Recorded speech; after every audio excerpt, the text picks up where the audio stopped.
এই এখন আর Bangladesh cricket board এটা নাই, এটা হয়ে গেছে হচ্ছে বাপের দোয়া ক্রিকেট বোর্ডে পরিণত হয়েছে।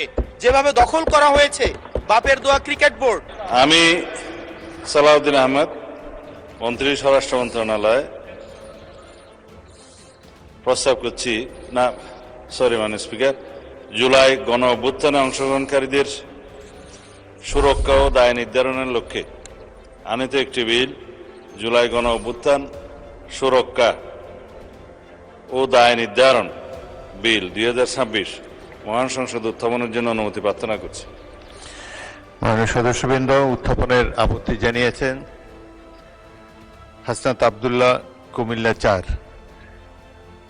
আপনি আপত্তি ব্যাখ্যা করতে পারেন। ধন্যবাদ মাননীয় স্পিকার।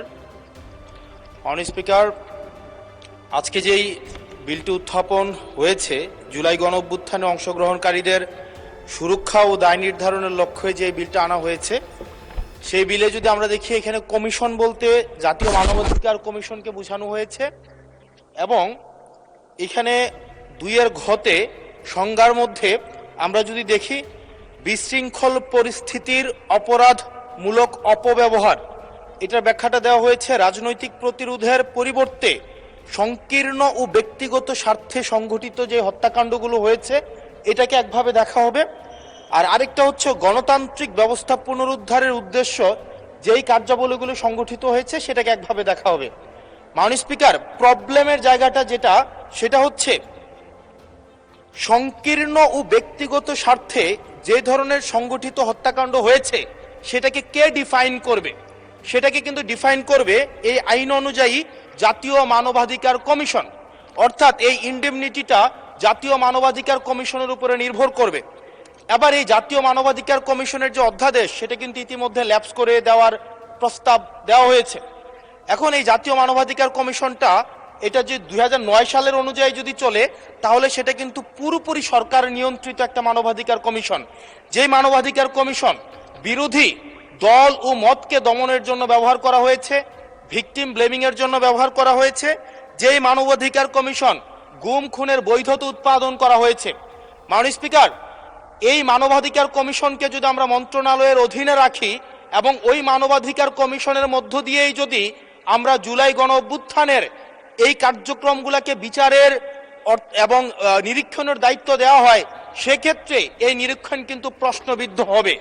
এছাড়াও আমরা যদি দেখি, সাংবিধানিক প্রতিষ্ঠানগুলোকে যেভাবে নগ্নভাবে দলীয়করণ করা হচ্ছে, ইতিমধ্যে বাংলাদেশ ব্যাংকে যেভাবে দখল করা হয়েছে, যেভাবে বিসিবিকে, যেভাবে এখন আর বাংলাদেশ ক্রিকেট বোর্ড এটা নাই, এটা হয়ে গেছে হচ্ছে বাপের দোয়া ক্রিকেট বোর্ডে পরিণত হয়েছে। যেভাবে দখল করা হয়েছে বাপের দোয়া ক্রিকেট বোর্ড, এবং আমি যখন এই জায়গায় কথা বলছি, ঠিক এই মুহূর্তে 28 জন বিচারককে মাননীয় স্পিকার তাদেরকে শোকজ দেওয়া হয়েছে। তাদের ব্যক্তিগত, তাদের চ্যাট গ্রুপে তারা হচ্ছে তাদের মতামত প্রকাশ করার কারণে বিচারকদের হচ্ছে মাননীয় স্পিকার শোকজ দেওয়া হয়েছে। এই বাস্তবতায় আমরা এই গণ অভ্যুত্থান পরবর্তী সময়ে যদি জাতীয় মানবাধিকার কমিশনকে একটা মন্ত্রণালয়ের অধীনে রাখি, স্বরাষ্ট্র মন্ত্রণালয়ের অধীনে রাখি, তাদের মাধ্যমে আমরা নিরপেক্ষ কোনো ধরনের অনুসন্ধান আমরা কতটা পাবো সেটা নিয়ে কিন্তু আমরা সন্দিহান।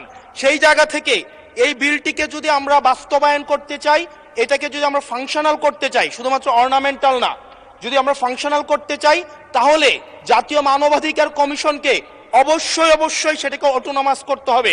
আমার সামনে যারা আছেন, আমরা হয়তো আমাদের থেকে এখানে প্রত্যেকটা সদস্য নির্যাতন, নিপীড়ন এবং তাদের যে পলিটিক্যাল রিপ্রেশনের মাত্রা শত সহস্র গুণ বেশি। আমরা তাদের কাছে প্রত্যাশা করেছিলাম এই জাতীয় মানবাধিকার কমিশনকে তারা একটা স্বতন্ত্র বডিতে নিয়ে যাবে, অথচ আমরা দেখলাম যারা সবচেয়ে বেশি নির্যাতিত হয়েছে, নিপীড়িত হয়েছে, তারাই এটাকে একটা মন্ত্রণালয়ের অধীনে রাখতে চাচ্ছে। এই অজুহাতে যে জাতীয় মানবাধিকার কমিশন যদি অটোনমাস হয়ে যায়, তাহলে সেটাকে হচ্ছে এটার জবাবদিহিতা কিভাবে নিশ্চিত হবে? মাননীয় স্পিকার, আমাদের ইলেকশন কমিশন, আমাদের হচ্ছে পিএসসি, আমাদের হচ্ছে দুর্নীতি দমন কমিশন, যদিও এটা কাজের কেতাবে কেতাবে আছে, গোয়ালে নাই, কিন্তু এটা কিন্তু একাডেমিক ভাবে এটাকে ইভেন ইন্টারন্যাশনালিও এই জিনিসটা কিন্তু অটোনমাস হওয়ার কথা। সেজন্য মাননীয় স্পিকার, যেভাবে বর্তমানে প্রতিষ্ঠানগুলো নগ্নভাবে দলীয়করণ করা হচ্ছে, সেজন্য জাতীয় মানবাধিকার কমিশন যে দলীয়করণ করা হবে না, আবার বাপের দোয়া একটা মানবাধিকার কমিশন বা বিরোধী দল দমন কমিশন করা হবে না, এটার প্রতি কিন্তু আমাদের আস্থা নাই। সেই জায়গাটা থেকে আমরা আপনার মাধ্যমে আমরা এই আমাদের মাননীয় স্বরাষ্ট্রমন্ত্রী সহ আমাদের HPM এর কাছে অনুরোধ থাকবে, এই বিলটা পাশ করার আগে যেন জাতীয় মানবাধিকার কমিশনের আমরা এটা যেন ইভেন উনার দলেরও একজন মাননীয় সংসদ এই বিষয়ে বক্তব্য দিয়েছেন এবং উনি পয়েন্ট বাই পয়েন্ট এই বিষয়গুলোকে ব্যাখ্যা করেছেন। যদি জাতীয় মানবাধিকার কমিশন দলীয়করণ করা হয়, দিন শেষে গুম খুন থেকে শুরু করে আমাদের এই জুলাই ইনডেমনিটি, এইটা দিন শেষে হচ্ছে যে পেপারেই থেকে যাবে, এটা দিন শেষে কোনো বাস্তবায়ন হবে না। সেই জন্য মাননীয় স্পিকার, এই বিলটা পাশ হওয়ার আগে আমাদের জাতীয় মানবাধিকার কমিশনের এই বিলটা হচ্ছে সুরাহা হওয়া, নিষ্পত্তি হওয়া জরুরি। না হয় বিসিবির মতো আমরা আবার বাপের দোয়া কমিশন দেখতে পাবো, আমরা হচ্ছে বাংলাদেশ ব্যাংকের মতো আবার দলীয়করণ দেখতে পাবো, আমরা বিশ্ববিদ্যালয়গুলোকে যেভাবে এক ধরনের দলীয়করণ করা হয়েছে আমরা সেটি দেখতে পাবো, আমরা বিচার বিভাগকে আবার যেভাবে এখন ভয়ের মধ্যে নিয়ে যাওয়া হচ্ছে। ধন্যবাদ মাননীয় সদস্য।